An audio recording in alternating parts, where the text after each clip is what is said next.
नमस्ते, मैं कुमार जोशी एस्ट्रोलॉजी में आपका स्वागत कर रहा हूं मेरे एक नए वीडियो के साथ कि जो प्रेडिक्शंस के बारे में जो बेसिक है प्रेडिक्शंस का, और वो बेस किस तरह से हम लेंगे और इसमें किस तरह से प्रेडिक्शन होता है।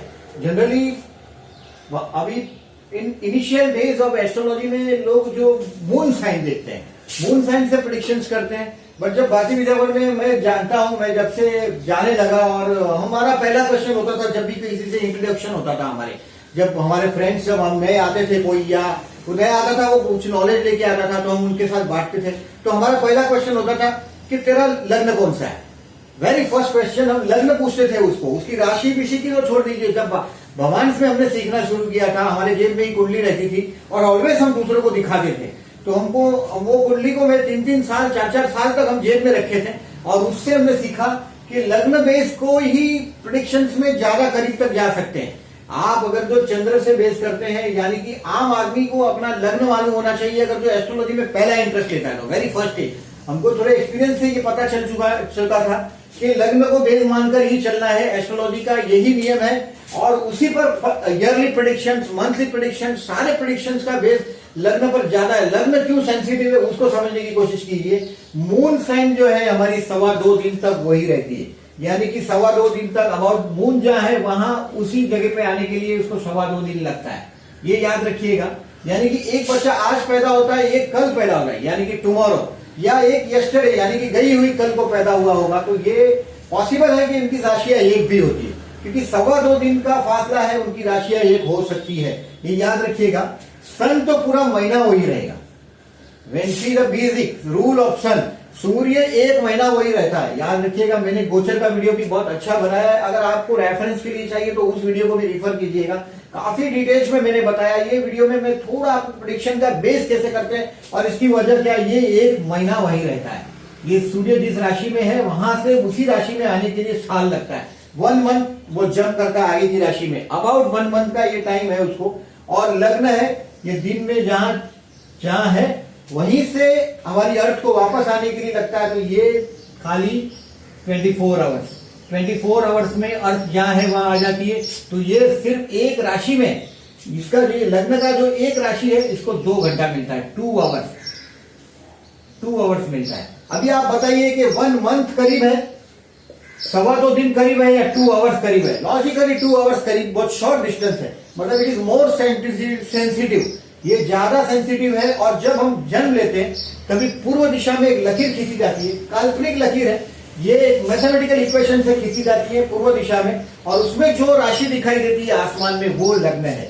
रिमेंबर दिस, लग्न का वो चित्र है और वो मैथमेटिकल इक्वेशन है। वो समझने की कोशिश आप करेंगे तो आपका अगर एस्ट्रोनॉमी, खगोल अगर तो बराबर होगा तो आप समझ पाएंगे कि ये जो ज्योतिष बात कर रहे हैं, ये लग्न की जो बात कर रहे हैं वो इसकी बात है। और इसके लिए लग्न से किए हुए प्रेडिक्शंस कभी गलत नहीं होते। मेरा ये बोलना नहीं है कि चंद्र से प्रेडिक्शन गलत होते। चंद्र यानी मन है, आदमी जो सोचता है, नियरेस्ट, सबसे नियरेस्ट ऑब्जेक्ट है ये बड़ा मून। तो इसकी भी इफेक्ट है हमारे पर, ऐसा मैं नहीं बोलता हूं मून की इफेक्ट नहीं है, लेकिन लग्न की इफेक्ट ज्यादा है। लग्न में कोई प्लेनेट है तो उसकी बहुत इफेक्ट है। बी रिमेंबर, लग्न में कोई भी प्लेनेट है उसकी भी बहुत इफेक्ट है। तो हमेशा प्रेडिक्शन को बेस बनाओ तो आप डेफिनेटली लग्न से भी चेक करो, ये मेरा आपको सजेशन है। और आपको चंद्र है, चंद्र मतलब क्या है, आप क्या सोच रहे हो। जैसे कि अभी लियो का चंद्र है किसी का, लियो राशि यानी कि सिंह राशि का, सिंह राशि का चंद्र है, वो अपने आप को शेर समझता है, मून चंद्र का, बराबर है। मैंने मून की बात की है, ये समझता है। लेकिन एक्चुअली जो लग्न जिसका अगर सिंह लग्न हो उसको देखिएगा, आपको फर्क महसूस होगा। जिसका सिंह लग्न है, आपके एक्सपीरियंस से पहले कुंडलियां चार्ट जमा करो। अगर आपको सीखना है एस्ट्रोलॉजी तो वो चार्ट जमा करने के बाद आपको उसमें फर्क मालूम होगा। अपने आप को शेर समझने से आदमी शेर नहीं हो जाता। शेर समझना और शेर होना, उसमें दो फर्क है। लियो, अगर जो लियो लग्न है तो उनको काफी अच्छा बेनिफिट मिलता है। वो राजकुमारी जैसे पैदा हो गया आपके घर पे, जैसे एक लियो का है, ऐसा क्या प्रेडिक्शन है कि एक आपके घर में अगर लियो लग्न लेकर एक बच्चा पैदा हुआ, आइदर मेल और फीमेल, अगर लड़की पैदा हुई तो क्वीन है, याद रखिएगा, और अगर लड़का पैदा हुआ तो राजकुमार है। और ये राजकुमार या राजकुमारी को जीने के लिए जो सिचुएशन चाहिए वो सारा सिचुएशन उसको मिलता है, यानी कि उसके पिता की तरक्की होती है। लियो लग्न में अगर जो कोई बच्चा पैदा होता है या लड़की पैदा होती है, they live like a queen, ये राजा की तरह जीते हैं, रानी की तरह जीते हैं, उनका जीवन राजकुमारी जैसा होता है। मैंने ये एक्सपीरियंस किया हुआ है, वो मैं आपको बता रहा हूं। लियो राशि में पैदा होने वाले सभी शेयर नहीं हो जाते। तो ये प्रिडिक्शंस में भी वो आपको आप फल महसूस करेंगे। ये जो सन से, अभी देखिए सूर्य के बारे में बताता हूं मैं। सूर्य हमारे सब ज्यादा प्रभावशाली ग्रह है, उसकी इफेक्ट है। सूर्य से मैंने एक गोचर का वीडियो बनाया, समझो सूर्य की कहीं भी सूर्य से जब भी सूर्य के साथ गुरु हो ज्यादा फल देता है, गुरु अपोजिशन में हो ज्यादा फल देता है। सूर्य गुरु नए जीवन में नया चैप्टर शुरू करने के लिए सूर्य गुरु से, सूर्य को गुरु से संबंध है, सन से। सूर्य मतलब हमारे आत्मा का कारक है, सूर्य आत्मा का कारक है, चंद्र मन का कारक है। देखिए ये दो शक्तियां हैं, सूर्य आत्मा का कारक है, ये मन का कारक है, और लग्न बेस है, याद रखिएगा। तो इसमें can not be ignore any one. आप आपके लोग मुझे पूछते हैं आप चंद्र से बेस करते हैं, सूर्य से बेस करते हैं कि आप लग्न से बेस करते हैं। आप सारे प्रेडिक्शंस को समझने की कोशिश कीजिए, आपका लग्न कौन सा है, आपका चंद्र कौन सा है, आपका सूर्य कौन सा है, और उस पर से आप प्रेडिक्शन करने की कोशिश कीजिए। मैंने मेरा गोचर का वीडियो काफी डिटेल में बनाया हुआ है, मेरे काफी इयर्स का एक्सपीरियंस उसमें डाला हुआ है कि सूर्य से गुरु का है, शनि का है, राहु का किस तरह से इफेक्ट होता है। मैंने उसको काफी डिटेल में दिया है, अबाउट 30 मिनट्स का वो वीडियो है, प्लीज उसको देखिएगा। और किसी को पूछने की बजाय आप अपने जीवन पर क्यों नहीं देखते। लोग मेरे को कमेंट्स में नीचे लिख रहे हैं कि आपका बेस सूर्य है, आपका बेस चंद्र है, या आपका बेस लग्न है। आप अपनी कुंडली आपके साथ है, आप अपनी जिंदगी जी रहे हैं और क्वेश्चन मुझे पूछ रहे हैं। तो वो क्वेश्चन क्यों पूछ रहे हैं आपको इसमें से जहां मेरा प्रेडिक्शन में मैं सारी राशियों को डाल रहा हूं, तो आप उस राशि से देखिए, लग्न राशि ज्यादा सटीक महसूस होती है। और मैंने वो देखा है, मैं सिर्फ ऐसे ही हवे में नहीं बोल रहा हूं आपको, मैंने काफी साल एक्सपीरियंस किया हुआ है, काफी लोगों के चार्ट मेरे पास है, जिससे मैं कोई साबित करना नहीं चाहता, मैं तो सिर्फ आप पर छोड़ता हूं। एक्चुअल किताब वो है जिसको आप पढ़ते हो, फिर घर जाके कुछ सोचते हो। किताब या पिक्चर आप देखने के बाद वो क्लोज करके रख दिया तो वो कभी ज्ञान नहीं दे सकता। आपका ज्ञान आपको खुद अपने आप को रिवाइज करना पड़ेगा।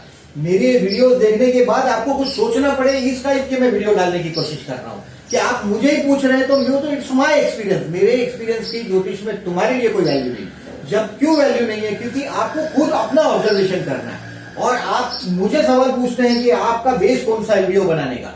वीडियो बनाने का मेरा बेस आपका प्रेडिक्शंस, आप जिंदगी जी रहे, आपकी कुंडली आपके पास है, और आप उसमें से देख पाएंगे। जैसे शनि पे से सूर्य जा रहा है आपकी कुंडली में, बर्थ का शनि है यहाँ, और उस पर से सूर्य जा रहा है यानी कि कर्मस्थान में, तो ये कर्मस्थान की ट्रबल देगा ही आपको। उसमें बहुत बड़ा लॉजिक नहीं है। देखिए जन्म के शनि पे से सूर्य हर साल एक बार पास होगा, हर साल पास होगा, तो ये हर साल 1 महीने तक वो सूर्य का दबाव रहेगा आपके काम धंधे में। अगर जन्म का शनि वहां है तो you have to each and every time 1 month you should be careful. अगर सन से प्रेडिक्शन करते हैं तो उसको सन की भी मदद लेनी पड़ती है, मून की भी मदद लेनी पड़ती है। जैसे कि जन्म का चंद्र जहां भी हो, जैसे कि अभी जन्म का चंद्र हमने अष्टम स्थान में कंसिडर कर लिया या 6th हाउस में कंसिडर कर लिया, इस पर से राहु जा रहा है, या 12th में चंद्र पे से राहु जा रहा है, जन्म के चंद्र पे से, तो वो भी दबाव देगा।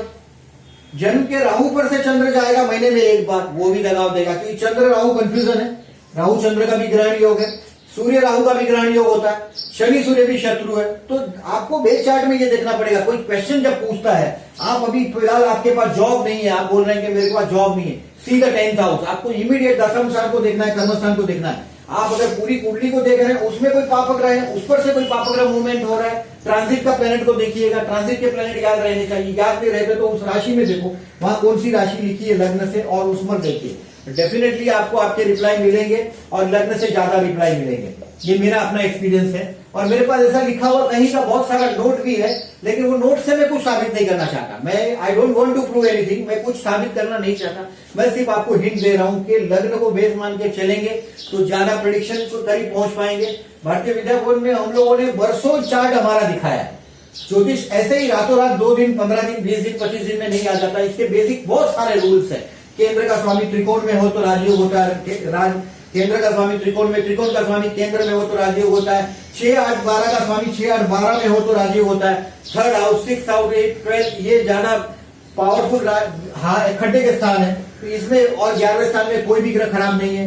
11वें स्थान में सभी ग्रह अच्छे हैं, क्योंकि आपका ये सेविंग स्थान है। लिक्विड पैसा 2nd हाउस में। ये इस तरह के लॉजिक्स में काफी लॉजिक्स लगे हुए। आप एक ही बात से, छोटी सी बात में खाली किसी का आप प्रिडिक्शन देखते हैं, नीचे लिख देते हैं no you are wrong. It's very easy to write someone is wrong. जो इतने साल से एक्सपीरियंस कर रहे हैं वो इस तरह से रॉन्ग बोलना बड़ा आसान है। आप थोड़ी बुक्स उठाइए, बेसिक समझिए, और जो बुक्स उठा के जो पढ़ रहे हैं उसको भी ये मैं समझा रहा हूं कि अगर जो आपके पास कोई इंसिडेंस होता है तो उसको आपको इंटरप्रिटेशन करने को आना चाहिए। आप अभी ट्रेन में जा रहे हैं और कोई एक्सीडेंट हो गया, आपको दिखाई दे रहा है, इमीडिएटली आपको कहीं ना कहीं से दिखाई देना चाहिए कि अगर जो मंगल आना ही चाहिए, शुक्र आना ही चाहिए, क्योंकि अगर जो व्हीकल से एक्सीडेंट हुआ है तो कहीं ना कहीं से वीनस का पावर आया हुआ है, और एक्सीडेंट है जहां खून बह गया वहां मंगल आना ही चाहिए। ये ऐसा दिमाग आपका जिस दिन चलेगा उस वक्त की आप कुंडली बनाइए, उस वक्त का लग्न देखिए, और आप ट्रैवलिंग में जा रहे हैं, आपके थर्ड हाउस का कहीं ना कहीं से इसके साथ इफेक्ट होना चाहिए। अदरवाइज आप आपकी इंटरप्रिटेशन नहीं कर पा रहे चार्ट की, तो फिर दूसरे में फिर आप बोलो कि लग्न से देखो, चंद्र से देखो, सूर्य से देखो, तो वो बात अजब हो जाती है। तो मेरा ये क्लैरिफिकेशन है आपको कि अपनी कुंडली में मेरे प्रेडिक्शंस में जो दे रहा हूं वो अपने चार्ट में देखने की कोशिश कीजिए। और मैं यहाँ रुकता हूँ, कुछ और नए वीडियोस में दे रहा हूँ, please be with me on YouTube. और मेरे अगर ये वीडियो अच्छे लगते हैं तो अपने उन दोस्तों को फॉरवर्ड करिए। ये मैं रिक्वेस्ट कर रहा हूँ आपको कि मेरे आपके उन दोस्तों को फॉरवर्ड करिए जो एस्ट्रोलॉजी सीखना चाहते हैं, जो एस्ट्रोलॉजी में आधे लेवल तक है और आगे बढ़ रहे हैं, वो अगर तो वो डेफिनेटली उनको दीजिएगा। और मेरे चैनल को प्लीज लाइक कीजिएगा, सब्सक्राइब कीजिएगा मेरे चैनल को, और थैंक यू वेरी मच।